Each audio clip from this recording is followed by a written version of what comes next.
राहुरी और अहिल्यानगर पुलिस ने संयुक्त कार्रवाई कर नकली नोटों के बड़े रैकेट का पर्दाफाश किया है। नगर मनमाड रोड पर 3 शातिर आरोपियों को हिरासत में लिया गया, जिनके कब्जे से 46 लाख से ज्यादा की नकली नोटें, अच्छपे नोट और छपाई की मशीनें बरामद की गयीं। मुख्य आरोपी प्रतीक पवार पहले भी नकली नोटों के मामले में जेल जा चुका है। पुलिस जांच कर रही है कि और कौन इस रैकेट में शामिल है और नकली नोट कितनी मात्रा में बाजार में फैल चुके हैं। काल दिनांक 28 जून रोजी रात्री पेट्रोलिंग करत असताना राहुरी पोलीस ठाण्याचे पोलीस इन्स्पेक्टर श्री ठांगे आणि त्यांची टीम त्यांना माहिती मिळाली की मोटरसायकलवरती कोणी संशयित 3 जण येत आहेत आणि त्यांच्याकडे काही बनावट नोटा असण्याची शक्यता आहे।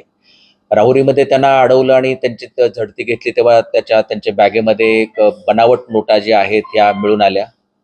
त्यानंतर त्यांच्याकडे अधिक विचारपूस केली तेव्हा लक्षात आलं की त्यांनी या बनावट नोटा ज्या आहेत या टेंभुर्णी या ठिकाणी बनवलेल्या आहेत।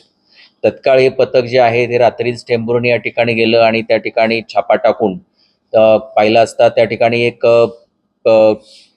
घर आहे तर ते त्यांनी एक भाड्याने घेतलेलं आहे आणि त्या ठिकाणी एक पूर्णच्या पूर्ण नोटा छापण्याचं जे युनिट आहे त्या ठिकाणी बनवण्यात आलेलं होतं। त्यामध्ये मग झेरॉक्स मशीन आहे, जे काही प्रिंटिंगसाठी जे काही मशीन आहे ते आहे, काउंटिंगसाठी मशीन आहे, हे सगळं जे काही मटेरियल त्या ठिकाणी मिळून आलं। नोटांसाठी वापरला जाणारा कागद आहे तो मिळून आला, कटर्स मिळून आलेले आहेत आणि त्याच्याबरोबर एकूण साधारणतः 66 लाख रुपयाच्या बनावट नोटा, मग 500 रुपये डिनॉमिनेशन, 200 रुपये डिनॉमिनेशनच्या नोटा, काही नोटा ज्या आहेत त्या कट केलेल्या नाहीत, अशा या मोठ्या प्रमाणावरती त्या नोटा त्या ठिकाणी मिळून आलेल्या आहेत।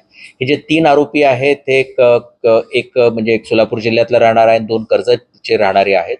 या तिघांनाही ताब्यात घेतलेलं आहे आणि पुढील तपास आम्ही करत आहोत।